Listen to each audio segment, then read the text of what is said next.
falar no texto bíblico, fala com o anjo, fala com Jesus, não é? Ela é a mulher do silêncio. José, por sua vez, ele não fala nada na Bíblia, não tem nenhum versículo que está escrito assim: José disse. A gente tem uma certeza de que uma palavra José falou, o nome de Jesus. Por quê? Por causa da passagem de hoje. O anjo chega para José e fala assim: você vai chegar lá no cartório e vai falar assim, o nome dele vai ser Jesus, você vai colocar o nome dele de Jesus. Então, apesar de não estar no texto bíblico, uma coisa ele falou na vida: o nome santo de Deus, Jesus. Mas veja, esse silêncio, você vai lembrar no dia que o padre falou sobre o que é ser profeta. Passa primeiro por uma escuta da palavra. Eu escuto a palavra, Maria, José, escutam o que Deus fala, e aí age conforme Ele manda. Como o padre acabou de falar do modismo do nosso tempo, e tanta gente que vem na missa e só assiste a missa. Por quê? Até pode ter escutado a palavra, mas aí não a realiza, não coloca ela em prática. É um silêncio que não produz, é um silêncio infértil. Eles escutam e obedecem. Você, família, pai e mãe, você precisa disso. Você tem, como o padre disse, uma missão na vida: levar sua família para o céu. Se você não escutar a Deus, você vai falar muito, mas não vai falar o que Deus quer, vai falar o que você quer, o que você acha. O padre dizia no dia de São João Batista, como profeta do Advento, que um profeta tem que exercer 4 coisas: denuncia, anuncia, consola e, antes de tudo, escuta. Você precisa escutar a Deus, ruminar aquilo, para saber corrigir o seu povo, para saber ensinar o seu povo, anunciar, ensinar, e para saber consolar o seu povo. Se você não escutar a Deus, escutar de fato com o coração, ruminando isso, facilmente você vai estar querendo que as pessoas façam os seus gostinhos dentro de casa. Tem que fazer aquilo que eu estou mandando, aquilo que eu quero, aquilo que eu acho. Repara que muita gente nas confissões vem dizendo assim: ah, padre, olha, muita irritação, eu tenho muita irritação, falo mal, julgo, brigo. Está faltando, sabe o quê? Não é fechar a boca, é escutar primeiro. Porque no fundo é um querer que as pessoas façam do meu jeito. Quando não faz como eu quero, aí eu começo a atirar, eu começo a metralhar. Você que é pai e mãe, eu que sou padre, a gente precisa escutar a Deus, por exemplo, para corrigir o povo, para corrigir os filhos. Eu não vou chegar aqui e falar assim: olha, eu quero que a toalha hoje seja azul, porque eu gosto de azul. Eu preciso escutar a Deus e saber: toalha do altar é branca. Então, se a hostiária colocar azul, eu vou falar: está errado. Se está lendo a passagem errada, diz que está errado. Assim também você. Ensinar: olha, é branco porque representa o linho que envolveu Jesus quando morto. Eu estou corrigindo e ensinando. A toalha é branca porque é o pano que envolveu Jesus quando morto. Eu consolo, vou lá e atendo nas confissões, atendo nos atendimentos, enfim. Se eu não escutar a Deus, o que eu vou falar no atendimento, na confissão? Vou falar de Freud, vou falar de Nietzsche, vou falar do Bolsonaro, do Lula, de todo mundo, menos de Deus. Você que é pai e mãe, precisa escutar a Deus. Para corrigir, sim, mas saber como corrige, saber o que corrige. Para ensinar, sim, as verdades do céu, para consolar o seu povo. Está aí Maria e José, que escutam e fazem. De modo especial aqui, você que é pai, viu? Você que é esposo e pai. Porque a primeira missão de conduzir é do esposo. Está aqui no texto bíblico de hoje. Maria era mais santa que José, mas a missão de conduzir a Sagrada Família e proteger a Sagrada Família foi dado a José. Lá na carta aos Efésios, capítulo 5, é dito: mulheres, sejam submissas aos seus maridos. Mas presta atenção que o texto não acaba aí. O texto continua e diz assim: maridos, amai as vossas esposas como Cristo amou a igreja e morreu por ela. O Papa João Paulo II vai dizer que há um princípio para a submissão da mulher. Essa submissão, lógico, que não é escravidão, não é vai pegar cerveja para mim, não é machismo, não é isso aí. É se deixar ser conduzida, mas o Papa João Paulo II fala, desde que esse homem seja como Jesus na cruz, alguém que se entrega por ela. Nenhuma mulher, você mulher, escuta o que o pai está falando, está desabonada de seguir o marido louco. E se você vê que é um homem de Deus, que escuta a Deus, tem suas falhas, tem seus defeitos, mas que escuta a Deus, se deixe ser conduzida. Maria se deixou ser conduzida, era mais santa do que ele, do que eu atendo. Escuta aqui, você que é homem, 90% das mulheres é muito mais santa que os maridos,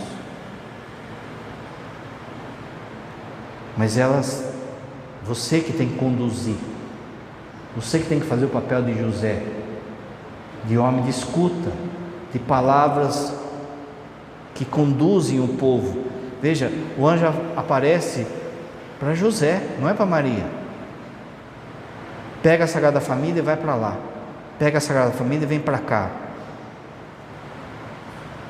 No dia do juízo, isso tudo que o pai está falando, para você que é homem e pai, não é para encher sua bola, é o contrário, para colocar você na verdade e entender que a sua batata vai assar no dia do juízo. Minha de padre e suas. Você já viu o pai dizendo, no livro de Isaías é dito, vai chamar a turma por família, e aí vai chamar primeiro o pai, o esposo e pai, e vai perguntar, cadê a esposa e os filhos que eu te dei? Por isso você que é homem, esposo e pai, para de terceirizar as coisas da fé para a sua esposa. É você que tem que puxar a turma, é você que tem que falar, vamos para a missa, vamos rezar o terço, vamos, sabe, a mulher que tem que ficar implorando para o cara para rezar o terço, ele fica dando aquela migué assim, né, se ela não fala nada, eu finjo que eu esqueci também. É você que tem que puxar, é você que tem que falar. Terceira coisa, a pureza fecunda. Veja, a virgindade dos dois, física, ela é um sinal de uma virgindade espiritual que a gente deve ter para acolher Jesus. Você viu o padre falando já no período do advento, o terreno aqui tem que estar limpo, para quando Jesus chegar, ou você for, você não tenha sido profanado pelo demônio. No Antigo Testamento, toda vez que o povo caía, aquilo era considerado adultério. Por quê? O esposo é Deus. Toda vez que se peca, no fundo se está se deitando com outro, que não é Deus. É um adultério. A palavra Beuzebu e a palavra Baal, Beuzebu é senhor das moscas e Baal é senhor. A pessoa está se deitando com outro senhor que não é Deus. Então, para os profetas, todo pecado era considerado um adultério. Você vai pegar, por exemplo, o livro de Oséias, é isso que está lá. Oséias era um cara santo. Aí Deus chega para ele e fala assim: olha, está vendo aquela prostituta lá? Você vai casar com ela. Mas com essa mulher aí, é essa aí. Ele vai lá, casa com a prostituta, dá um nome para ela, dá dignidade, riqueza para ela, filhos para ela. E o que ele ganha? Chapéu de touro. Ganha um baita de um chifrão. Aí ele chega para Deus e fala assim: mas Senhor, o Senhor não mandou casar com ela? Aí que eu ganhei. Deus fala assim: ó, fica de boa que eu vou consertar ela. Mas isso é para ver, para você ver o que o povo faz comigo. O povo está no pecado, está na sujeira. Eu tiro o povo, trago, dou dignidade, dou santidade, e eles me traem. Por isso que Santo Agostinho vai dizer então que a virgindade, por exemplo, de Maria, e aqui a gente pode colocar de José também, ela, antes de ser física, ela é espiritual. Significa que ela nunca se deitou com o inimigo, que José não se deitava com um demônio, não traía a Deus. A gente vive traindo Deus, gente. Você pega a figura de Judas, pensa só, ele trai Deus por 30 moedas. Nossa, que absurdo, né, padre? Pois é, às vezes a gente trai Jesus por uma chave de fenda. Eu vou lá no serviço, tem uma chave de fenda lá, dando mole, que dá certinho lá na parafuseta lá em casa. Ninguém está olhando, ninguém está vendo, e vou levar. Aí morre, é roubo. Mas uma chave de fenda, é roubo. Lá no texto bíblico não está falando assim, ó, não roubarás coisas grandes. É aquele negócio que você fala de mudinha, não é? Vai a veinha lá para, essa mudinha aqui, essa flor aqui eu não tenho, não pega lá em casa.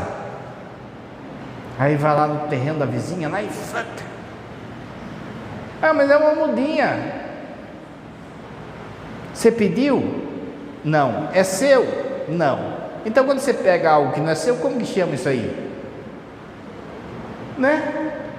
A gente é louco para roubar, para adulterar, para se deitar com o inimigo. E aí não é prontidão, por quê? Porque se a pessoa morre com um roubo na costa, é inferno que ela vai. É lógico que roubar 1 milhão, roubar aí da saúde, é lógico que é mais grave, mas roubo sempre é grave.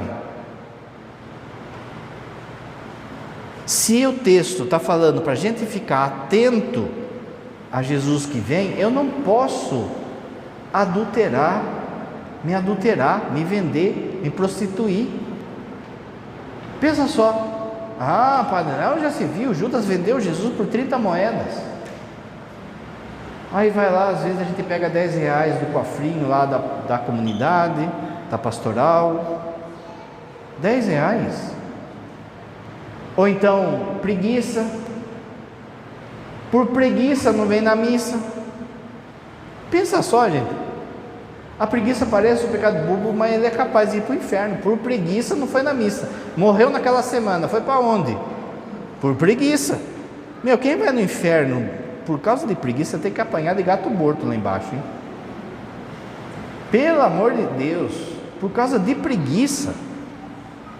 Está vendo que a gente vai se prostituindo com coisicas de nada? Trânsito, acabou de sair da missa, aí um que é ministro, o outro que é cantor, um fecha o outro no carro, já mostra o dedo um para o outro.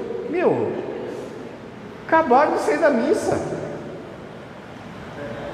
Você acha que vale a pena infidelidades que roubam a graça de Deus na nossa vida? Aqui vai o truque dos dois, de José e Maria: ser fiel nas coisinhas pequenas, porque as coisas grandes são fáceis. Veja, tem um ditado que diz assim: é mais fácil a gente tropeçar em pedra pequena, porque a pedra grande você vai e desvia, a pedra pequena você não está vendo lá e plá. Só que o demônio, ele tem uma tática do elástico, sabe? Ele estica, você não vai até essa ponta, mas conforme o elástico estica, ele já ganha um trechinho aqui. A próxima vez que ele tentar você, ele não tenta você daqui, ele já tenta daqui, ele já ganhou um espaço, aí ele estica mais, aí vai, assim vai, de forma que vai amortecendo a nossa consciência, e a gente não vai percebendo o mal que a gente está praticando. É só olhar, é só desejar, é só uma pornografia, que mal que tem, estou fazendo mal para ninguém, é só um baseado, é assim, vai ganhando espaço, mas na hora que menos percebe, está se vendendo e está indo de pecado grave em pecado grave, vai amortecendo a consciência.